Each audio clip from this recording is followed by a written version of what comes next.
La décision de la Côte d'Ivoire d'honorer par plusieurs versements sur 3 ans sa prise de participation au capital de la BIDC, la Banque d'investissement et de développement de la CEDEAO, va motiver les autres États membres, a déclaré avec satisfaction Marcel de Souza, le président de la commission de la CEDEAO, qui a tenu à remercier le président de la République, Alassane Ouattara.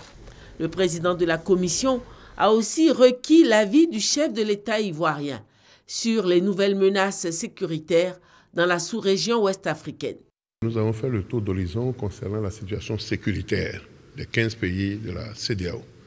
Le point sur lequel nous avons insisté, c'est surtout la convergence des forces de terroristes qui sont battus à Mossoul, en Irak, et qui viennent de la Syrie et de la Libye et qui convergent vers la région de Kidal, c'est-à-dire le nord Mali.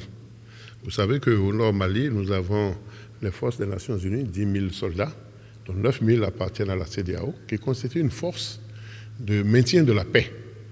Et nous avons souhaité plutôt une force d'imposition de la paix, parce qu'ils sont là bientôt 24 mois, et les forces de l'Azawa, ils viennent, ils tuent, ils partent par centaines.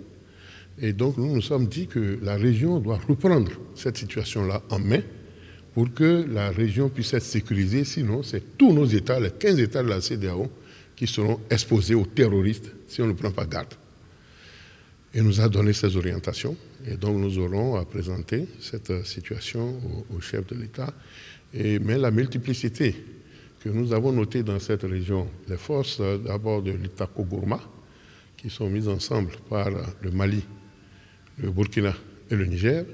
Ensuite, le G5 Sahel, où le Tchad et la Mauritanie s'ajoutent aux forces de l'Itako Gourma.